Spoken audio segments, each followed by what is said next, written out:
if you've built a culture in a company where it's very open and very transparent, people will tell you when they're feeling burnt out. They won't hide it because they know that there won't be any repercussion to them or their position for telling their boss that they're overwhelmed. And we try to tell our employees, we don't know there's problems unless you tell us there are problems. And so we have to know what they are. We don't use the term work-life balance a lot because I don't think it's ever balanced. Like usually one is winning, right? So it's about making sure that you're not spending too much time on one end or the other. But sometimes work is winning, sometimes life is winning and interfering with your work life. So it's just about that flow and integration of that. Welcome to the Rise and Play podcast. I am Sophie Vaux, your host and leadership coach. In the show, my wonderful co-host and I sit down with influential and diverse leaders from the gaming industry to hear about their leadership journey.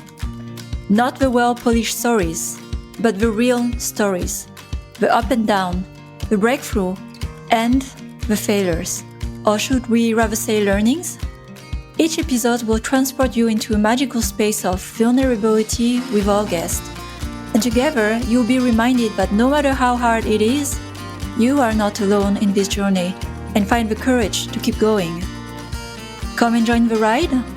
Let's begin. A former product leader who worked 16 years in the gaming industry, I know how difficult it is to get reliable and usable player insights. The logistics of scheduling, recruiting the right players, collecting and reviewing feedback, it is all time away from game development. But you know how fundamental it is to test assumptions with your core audience and iterate at a lower cost before marketing an unproven game. I am proud to announce Playtest Cloud as our key partner, as I have believed since day one in the quality of their service and their mission to democratize player research. Playtest Cloud can take the hassle out of organizing game research yourself and delivers results within 48 hours, allowing you to implement changes in time for your release. Having been a long-time user of the platform, it is the industry standard used by top AAA and mobile studios, and now they also support indie developers with special pricing. Working for a year on the wrong game is an expensive mistake, and you can de-risk it now by investing in your player research. Check out the show notes for a free trial and learn more about Playtest Cloud. So welcome to a new episode of Rise and Play. So I'm tuning in today from the countryside of Germany, Berlin, Brandenburg, and myself in a retreat space in nature. And I'm super excited to have a special guest today, Kimber Dall from SciPlay, and I'll introduce in a moment before we get straight to the conversation. So short intro here. Kimber Dall is the Senior VP of People at SciPlay, a global mobile games developer and publisher. And her career rose from HR employees number one in a Midwest US startup games company to becoming an industry leader, employing now 1,000 employees over 5 countries. And that's what we'll cover also today, because how do you do this in a very complex context and geopolitical, multi-generational, the list is long, so I'm very excited to ask about that. And for the context, also SciPlay is wholly owned by Light & Wonder, a company of 7,000 employees serving the markets of iGaming and social casino. In her role, Kimber oversees her team of 25 people in HR, talent acquisition, learning, talent management, and employee experience, which is more appropriate today to say employee experience than what we used to call like just typical HR. And she also serves on the people capabilities leadership team, D&I council, and as executive sponsor of the social impact committee of Light & Wonder. And previously, maybe we'll not cover that in detail, but Kimber didn't come from games directly and worked for Target Corporation and a digital marketing startup. And we'll talk more about that. And I have to mention, because this is not just about the professional part we cover in the podcast, but Kimber also is a proud mother of 3 very active boys. She spends her spare time as a sports mom and a human Uber. I have to ask about that because I have no idea what that is. I'm not a mother of 3, but I want to honor that because, especially in the people role and big roles, we're not just a professional. So I'm happy to also mention, your other part of life that is very important. So welcome, Kimber, today. So glad to have you with your beautiful setup, colors, rainbows, flowers. Welcome. Thank you. Thank you so much. Yes, I do. I do love colors, and I love supporting our SciPlay, SciPride, ERG with my Pride t-shirt today. So I'm super excited to be here, Sophie, and thank you so much for having me.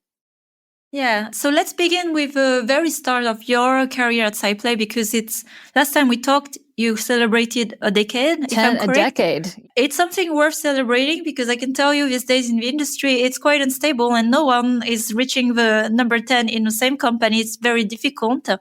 So it is a milestone in itself. And let's travel a bit back to the past. 10 years ago, where were you? So you were not in games. Where was SciPlay when you were joining? What were the needs? So tell us the story. So SciPlay 10 years ago, I joined the company at a time we were about 100 people just in the small Midwestern town of Cedar Falls, Iowa.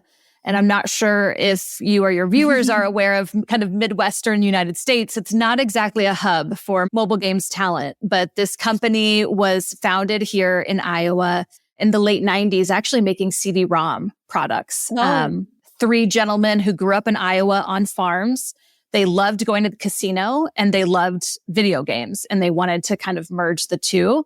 And so they built a very successful CD-ROM business. And then as the iPhone, and mobile technology came about, then they transitioned their business model and were eventually acquired by WMS Gaming. So when I joined, we were operating as Williams Interactive, which was part of WMS Gaming. Like I said, small company, 100 people here in Iowa. They had just acquired a small company in Israel called Dragonplay. It was about 30 people at the time. Like a lot of small companies, not a lot of mature processes or structure, but it was really fun. It was exactly why I joined, because previously, as you said in my bio, I worked for Target Corporation, which is a Fortune 50 company. Very mature processes. Everything is well defined, but the ability to really put your own style and stamp on something, is harder to do in a company of that size. And that's really what I wanted to do with SciPlay. It had really great bones. It had this great culture. It had these founders who were very culture first, really rooted in that Midwestern, humility and values. So it was a really, really exciting time. And the moment I joined, they said, we need to double. We're going to double in our revenue. We're going to double in our headcount. We need to expand in the US. And mobile games were becoming more sophisticated in that kind of 2015, 2016. At that time, we didn't have a product management function. We didn't have a marketing function. And so we were building out those as we were growing. We were also maturing a lot of our people processes.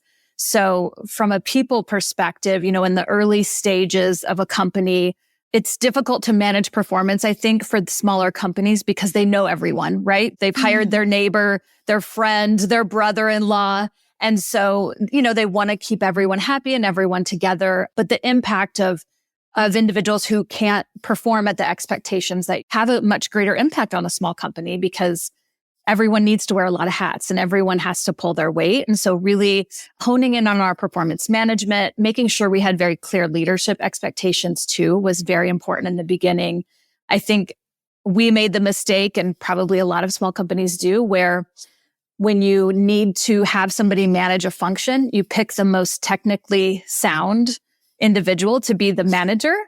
And that doesn't always work out the best. They might be the most technically savvy at their role, but maybe lack some management capabilities. So really making sure we had good leaders, and also invested in dedicated recruitment for our growth, because we were going to be growing. We needed somebody who really understood the market, could really help us go after that talent that we needed.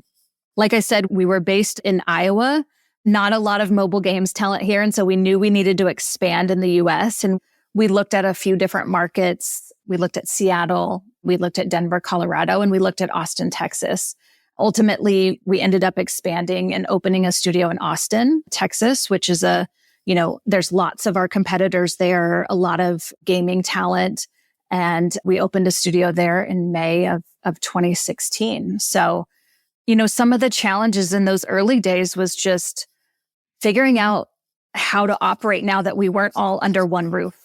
We weren't just the 100 people under one roof. We had another office in the US. We had some remote people in the US. We had this growing office in Tel Aviv which has a completely different work schedule than we have. They work Sunday to Thursday in Israel. And, the different kind of cultural norms and the way people want to be communicated with, and really leading the founders along that journey of why we needed to transform and why we needed to meet people kind of where they were at in terms of the way they need to be communicated with and in what way and what's kind of culturally expected was, really a big challenge and a very exciting time to kind of learn that myself as well, as it was my first role in kind of international HR. And so, luckily I had a really great partner who's still with the company. She's got even a longer tenure than I do with the company. She's based in Israel. And, you really need that as you're expanding globally to have those strong partners overseas where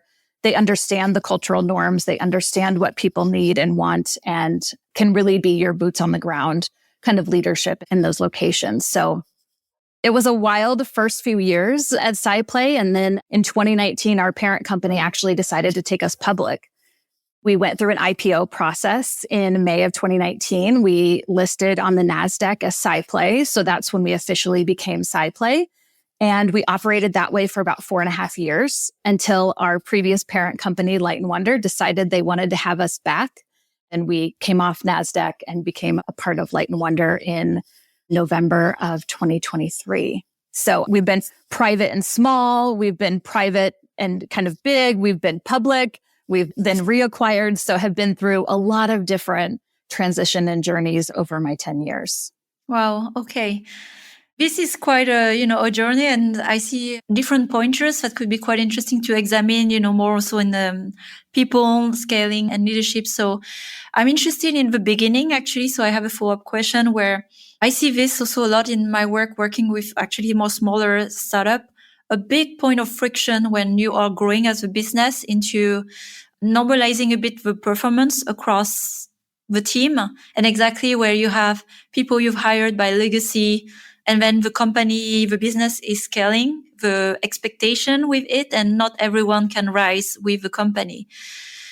I see this is like a breaker point for many companies. So I wonder, how did you do it at the beginning where, you have 3 founders, they have a certain way of working, and you come exactly with a lot of maturity of process. And this probably requires a lot of trust, adjustment, disappointment, maybe.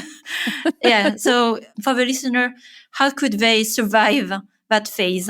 It definitely takes a lot of trust, and it takes time to build that relationship between the founder, CEO, and, the head of HR. They really need to trust you as the people leader, that what you're telling them is accurate in the way that we need to run our people programs. So, one, you really need to identify what are the expectations that we have of the role itself. So whether it be a product manager, a graphic designer, a UI UX artist, what are the expectations of the role? Those are non-negotiables. Whether you're a legacy employee that has been with the company that is the founder's brother-in-law, or whether you're a new hire that came in from a competing company, those are the expectations that we have. And we have to enforce those consistently because that's the fair and right thing to do, right? Now that takes time to build up with a founder. I can tell you from my experience, and I love our founder who's no longer with the company, but we still have a really great relationship. I used to have to go talk to him personally about every single person who was maybe struggling to meet those expectations, because we wanted to make sure that we were evaluating all options, that we were looking at maybe there's another role within the company that they could be doing, especially if it's one of these legacy, kind of members that they are very tied to at their core. Having that open communication with the founders and leaders, making sure you have very clear expectations for employees and that you're communicating those expectations, right? That you're giving people an opportunity to rise to the occasion. So kind of that progressive discipline, I think, is really where we found our sweet spot of really being open and honest with the employee, that they're not meeting the expectations. And then, ultimately, if we have to make the decision to part ways, we do so with some salary continuation or something, just to ease the burden of kind of that gap in their employment. So it's still not easy. Even as a large company, you're impacting somebody's, career and their livelihood and their families. And so it's certainly not something to be taken lightly, which is why we try to give every opportunity for people to improve and to rise to that occasion, or to evaluate another team that they might be more successful on. But unfortunately, that's just not always able to be done. Yeah. And thanks a lot for sharing in such a structured way, because this is really helpful that the listeners can take away a structure process. So it's not by, favoritism or legacy or what some strange criteria that no one knows about, and having a time period also where you give a feedback, but also for developing or rising exactly with the company and with a clear measurement or expectation. If we are on a line, we continue, and if not, so no one should be surprised, exactly by the moment where we part ways. Right. That's our goal always, is that no one is surprised, when that time comes, that they've been given that feedback clearly and with support of their manager and their HR partner there as well. So that's definitely always the goal. Another question following up on more the scaling of leadership, because you mentioned having opening several studios, and this is like a way of growing and increasing the people size, but then you need more leadership. And I'm even sure in your people's team that increasing leadership, because for those managers who had people where they have to normalize a bit more the performance criteria standard, you need to have leaders who are capable of giving feedback, following. So what was the approach here to train, grow leaders in other countries? Were you hiring them? Were you training them? Or like operating in the US? So what was the whole process? It's really on a case-by-case basis. Sophie, I would tell you, we've done it both ways. We've grown a lot of talent and been very successful growing talent internally at SciPlay, which is something we're all very proud of. That tends to be a model, I would say, that seems more successful for us than hiring the talent from the outside, just because SciPlay has such a unique culture and way of working that somebody who can come in and kind of learn that first as a foundation and grow into that leader. Sometimes when people come in from other companies, there's a bit of retraining that we need to do to make sure they understand our values and our ways of working, because it's not the same as, some of our competitors. When we opened a new studio in the US, one thing that was very successful for us is we relocated a small pod of people, both some in leadership and some individual contributors who were very strong cultural leaders within our Iowa studio, and relocated them to our Austin, Texas studio. That way you had that kind of startup group that knew the way things worked and the way that we wanted to operate and the way that we talk to each other and what our values are. And they could help instill that in the hires that we were bringing into that Austin studio. Now, that's harder to do when you're expanding in Turkey, Finland, Ukraine. We've expanded in India. A little harder to send a group over there when you're talking about an international relocation. And so for that, if you're growing through acquisition, it's very important during that due diligence phase to do a very strong talent review, really understand the talent that you're working with, where the gaps might be that, do need to bring someone in from the outside. So we've done it both ways. We've grown talent internally. We've hired talent. I think a mix is the right way to go, because you don't know what you don't know. And you need to bring in people that have different experiences that can infuse that into your organization, but also having some of that historical knowledge and the ways of working within your company of people that have long tenure is also really important. So it can be done both ways, just in a little different context. Yeah, and I can see the challenges as well. Of course, when you have, as you're growing, you absorb new talents that come with, their former cultures where they've worked. And then you mentioned places where there's also very different fundamental ways of working, cultures of work in Turkey. I can imagine as well in India. I've worked in Finland as well. So it's like all those nuances. So blending all of that, it's an adjustment. Which leads me to a question also of culture of company, because this is one that is fascinating, where it's really hard to really understand, verbalize your culture, because everyone is doing the best effort to put it into words. But it's something so ingrained in the behavior, in action. It's all the little things, the things you don't say, the things you don't do day to day. So if you had to describe with the best way you can, of course, but what's so unique to the culture at SciPlay that you could describe?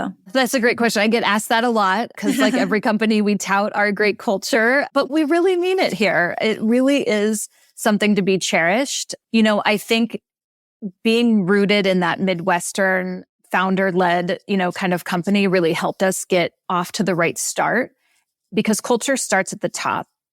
If your executive team is not emulating those company values and prioritizing the employee experience within those values, it won't resonate as you go further down in the organization. So that's number one, is making sure your executive team is aligned on what the values are.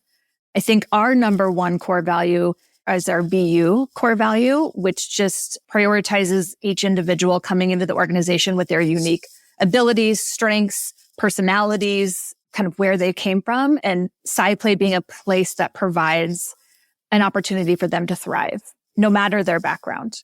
We really want to make sure that we have a very open and honest, transparent culture. So we want people to feel like they can disagree, even with their boss, even with the CEO, with me, that we can have very honest conversations about, the status of the company. And so I would characterize SciPlay as very open, very transparent, and very passionate.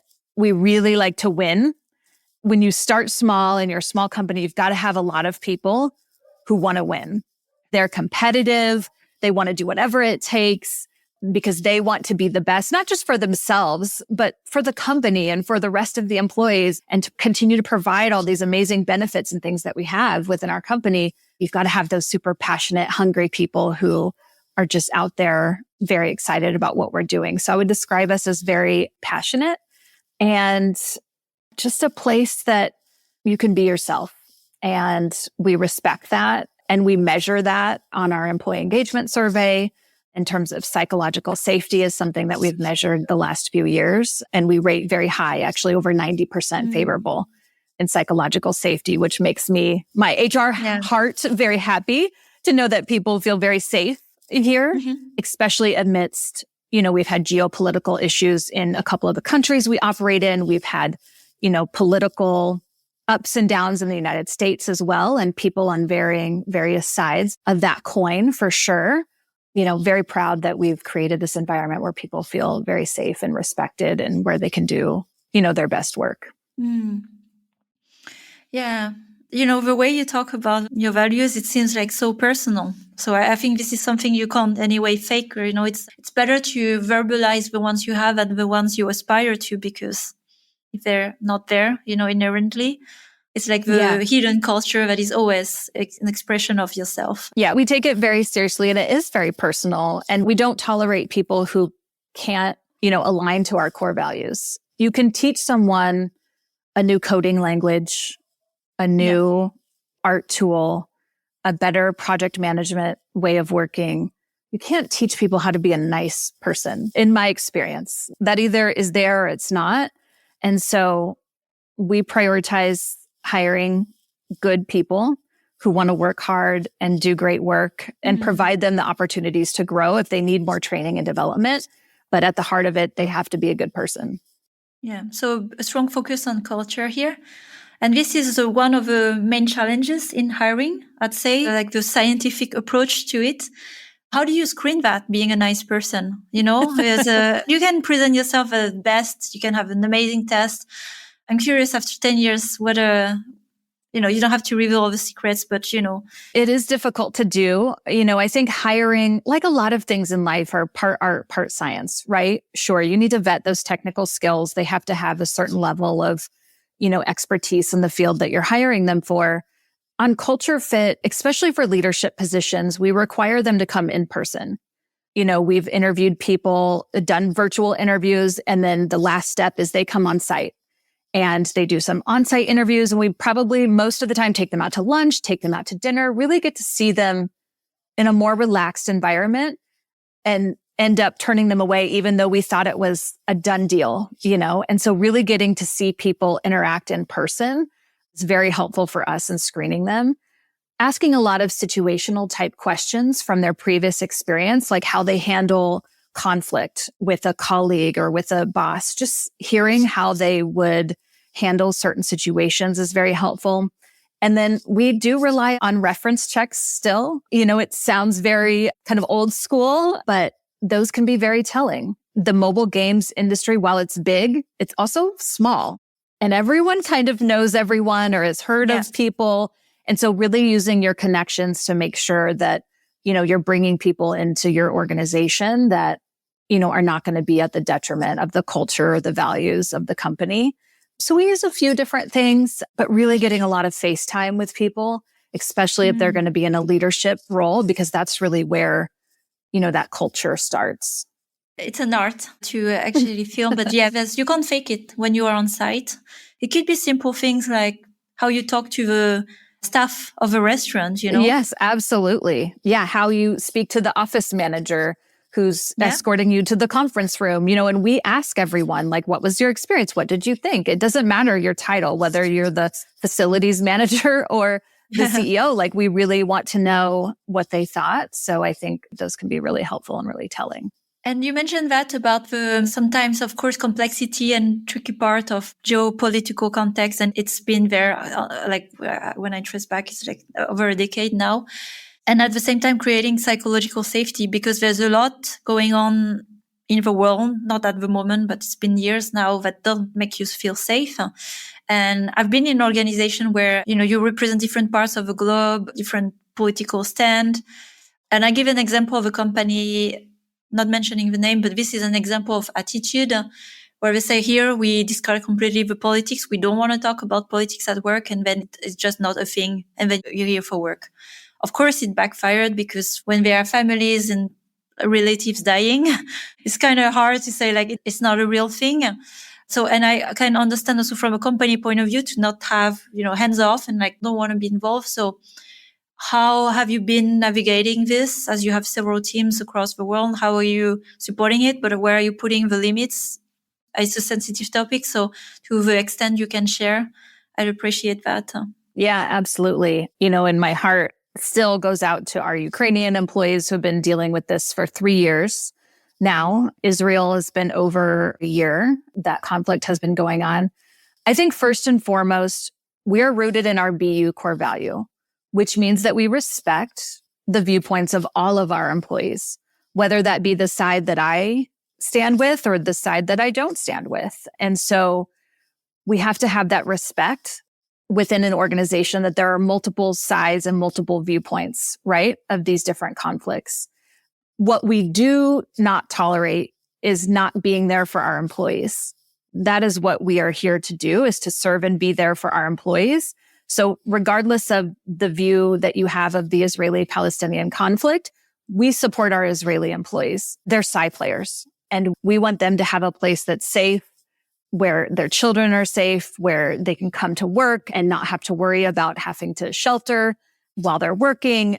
We want to see them thrive. And so meeting them and supporting them in what they need during that time was our first and foremost priority, both in Ukraine and Israel.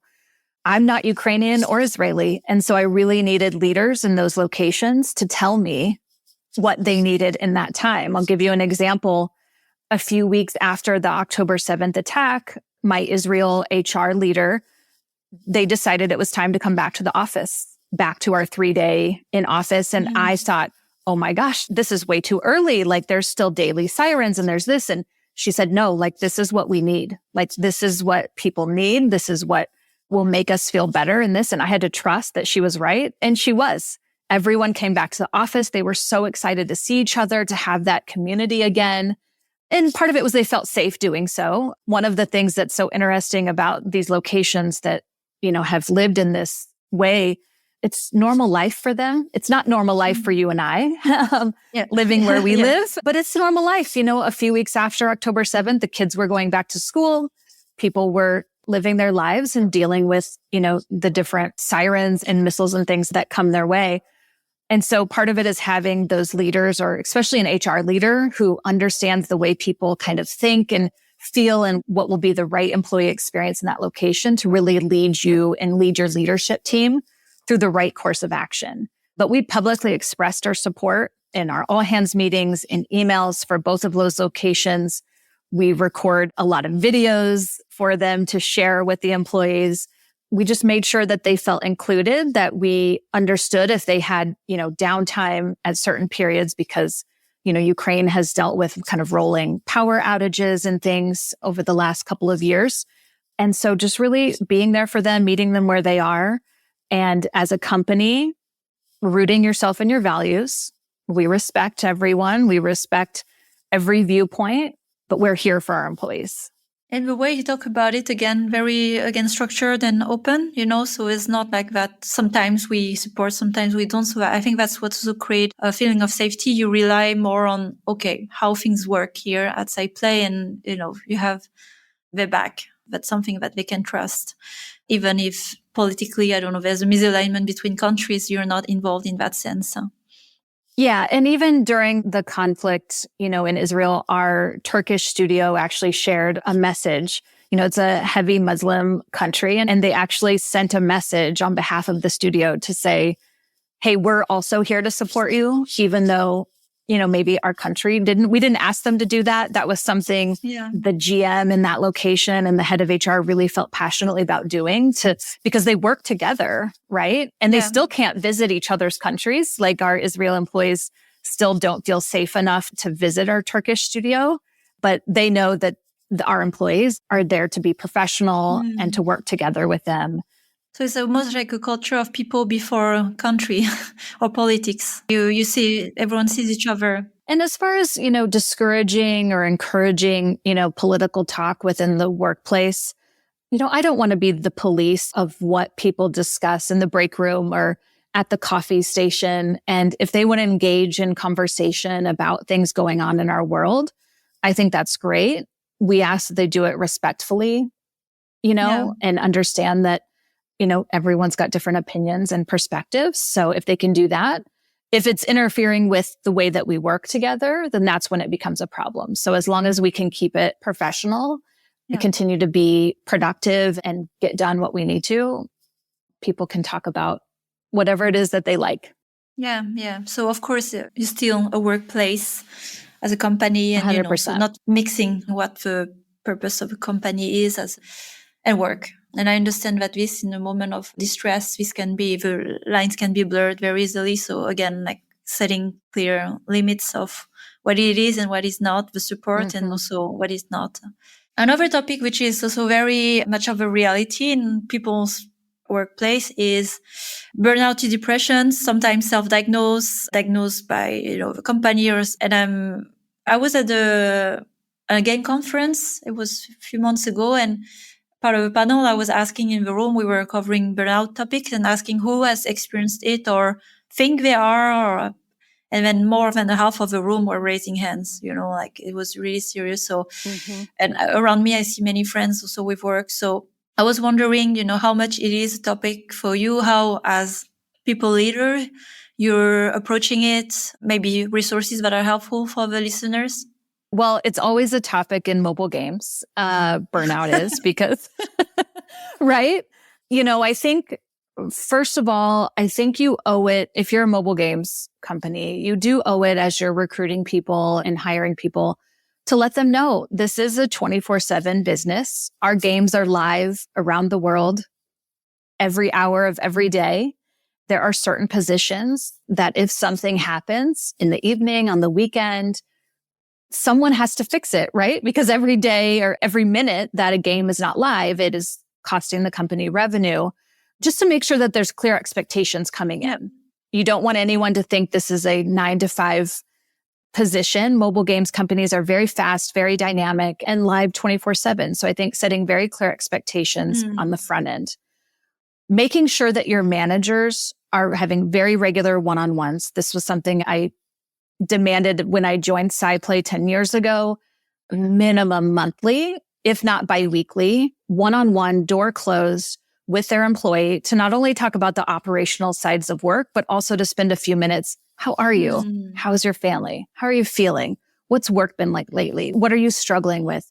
And also making sure you have the right leadership to employee ratios.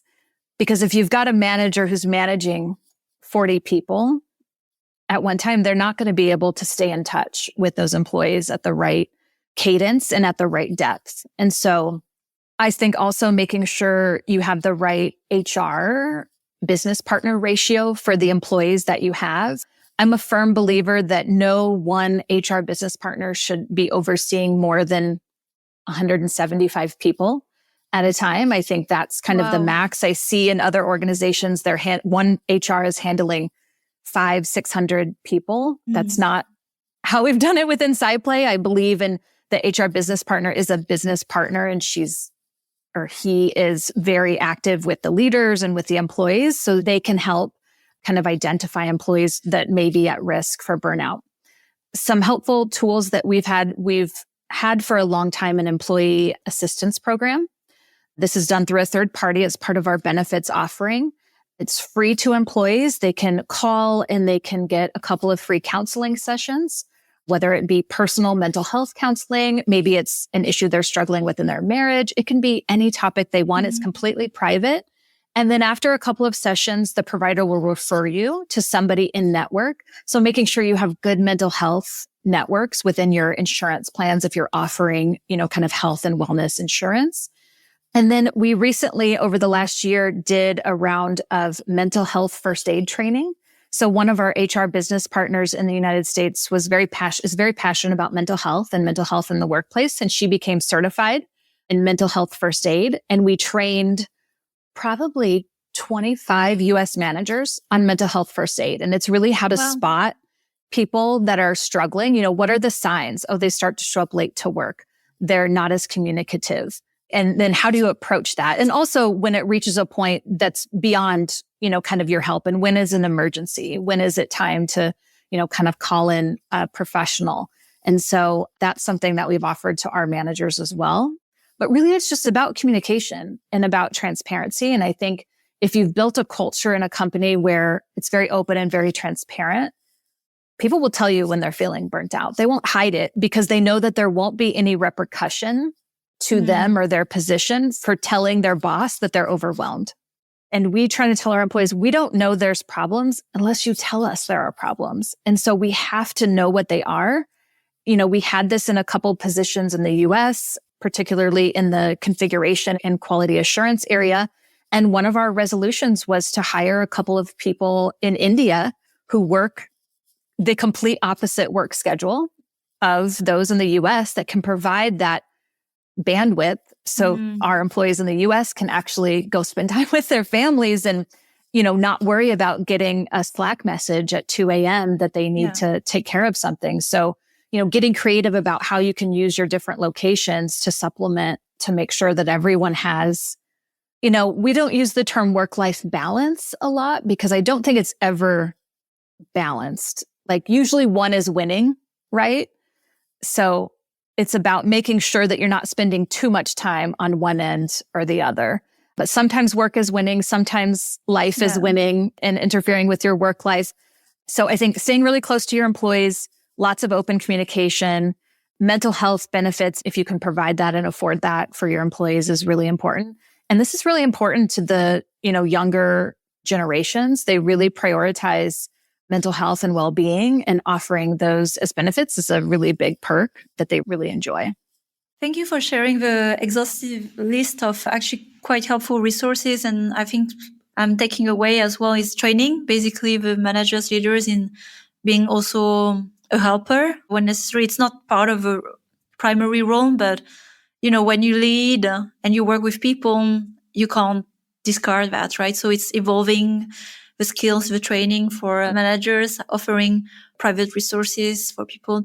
And being creative if you have different location to work that round the clock where you don't stretch some people to, make sacrifice exactly on the personal life when you have maybe solutions somewhere else. So it's an evolving topic, and that's great to hear how, again, you've been approaching it in a very systematic way, structured way.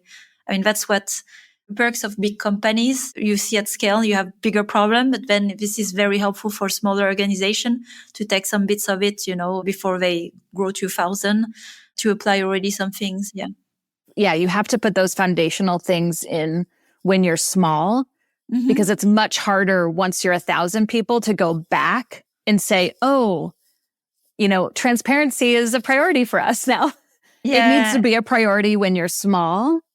And then as you grow, keep evaluating what that looks like and how to do that successfully as you have more locations or you're bigger or, whatever the challenges that you're facing. We all went through COVID 5 years ago, and that was a challenge for all of us. So whatever you're facing, but it's got to be put in when you're small.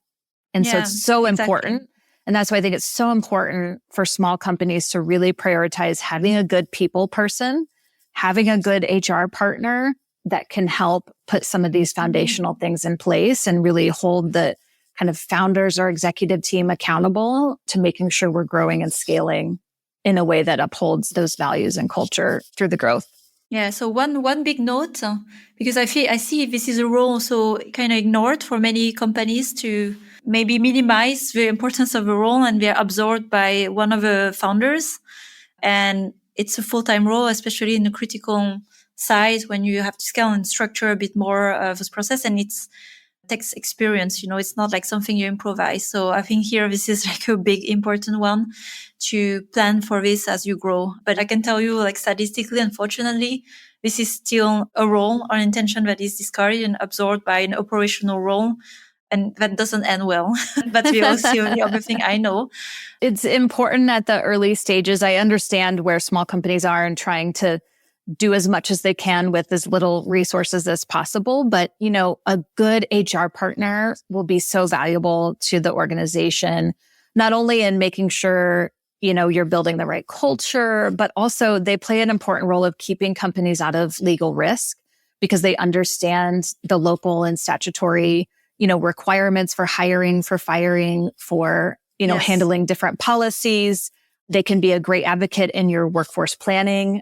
They're your link between the finance team who's making sure the revenue and the margins are there, making sure we don't overhire, that we're hiring the right people. There's so many ways you can use an HR partner. It's not just when you need to hire or when you need to fire somebody. Yes. There's so much in the middle that they can be leveraged for and be such a great partner. I strongly encourage it, especially as you start to approach that 50-person mark. You 100% need that. I held a GM role and I was working closely with a people team, and I actually got to appreciate a lot of the work that it was needed exactly to, just the basic things, legal contracts, just to, again, create safety for people and what to expect. I had one last question that was really like burning for me because I've noticed as well those differences. So you're also working with not only multicultural, generational.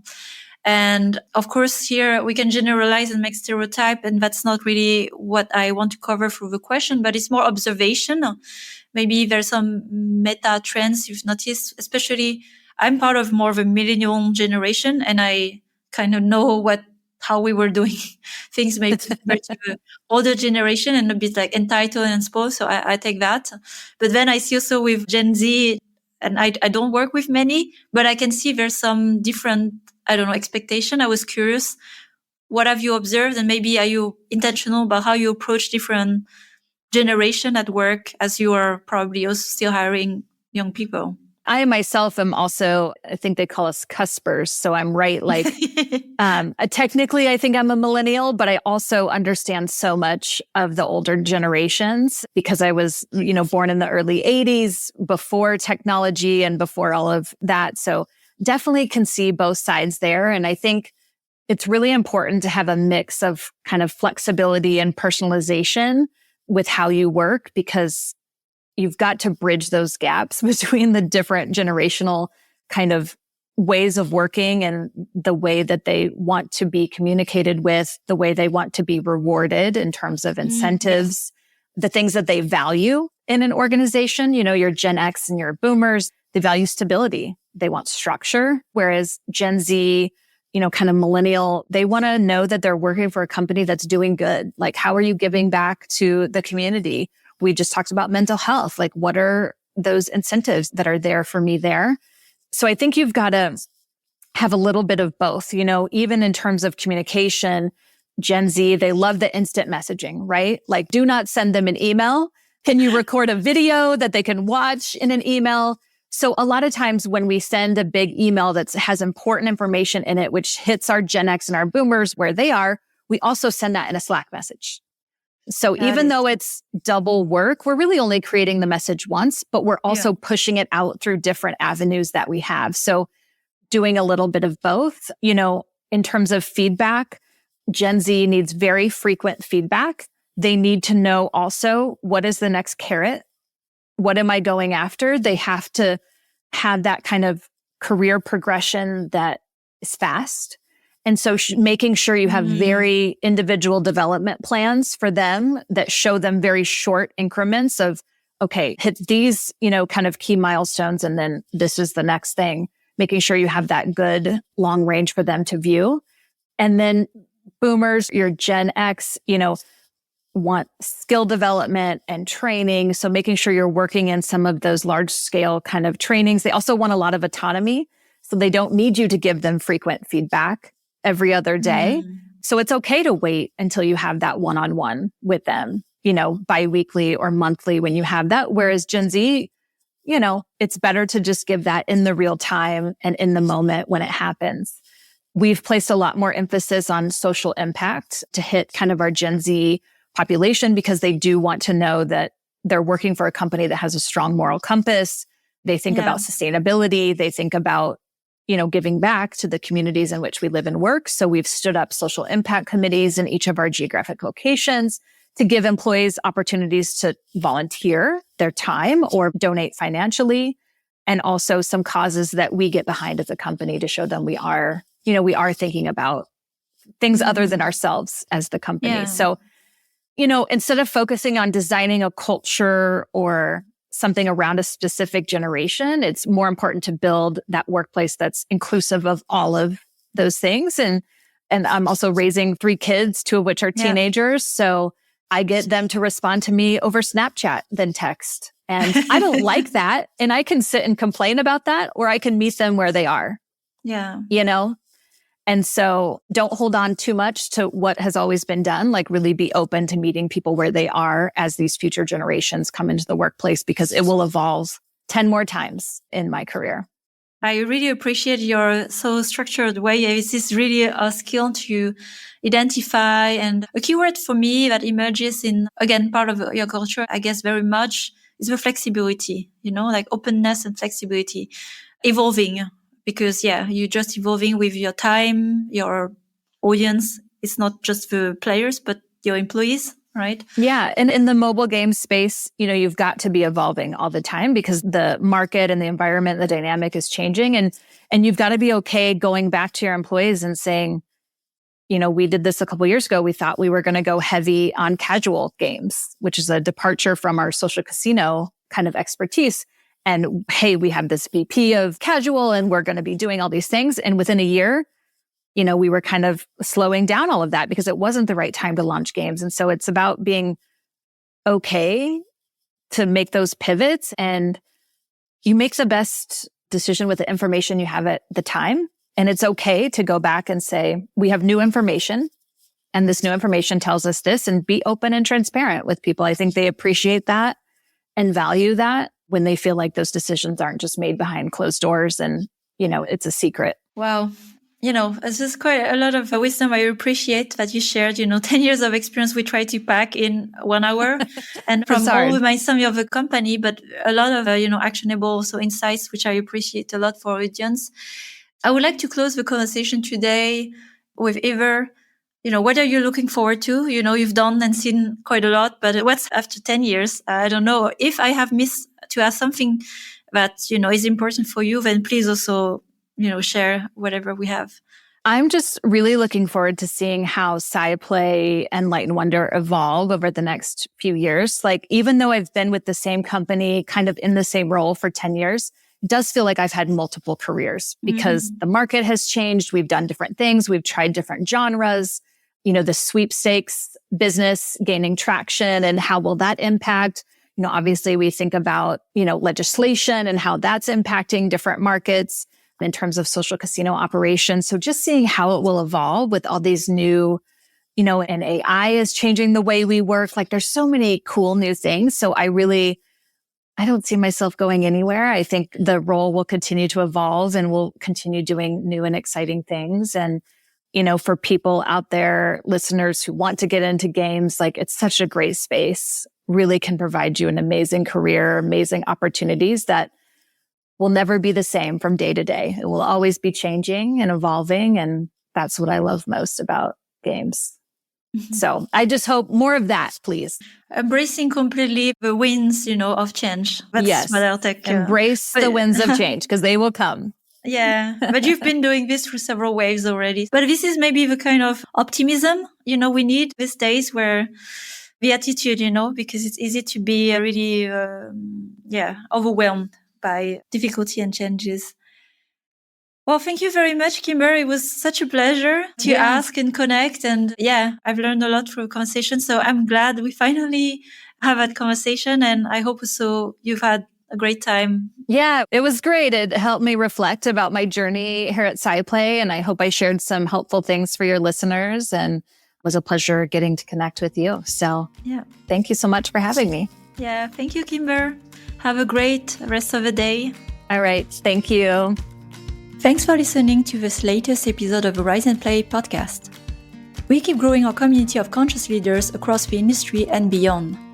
If you want to join this movement, please share the podcast with other conscious leaders, because we have so much more we can learn from each other. And if you want to accelerate your growth, I offer creative leadership coaching and workshop, plus other free resources that you can find on riseandplay.io. I can't wait to connect with you. Have a great week, and remember to take care of yourself. Until the next time,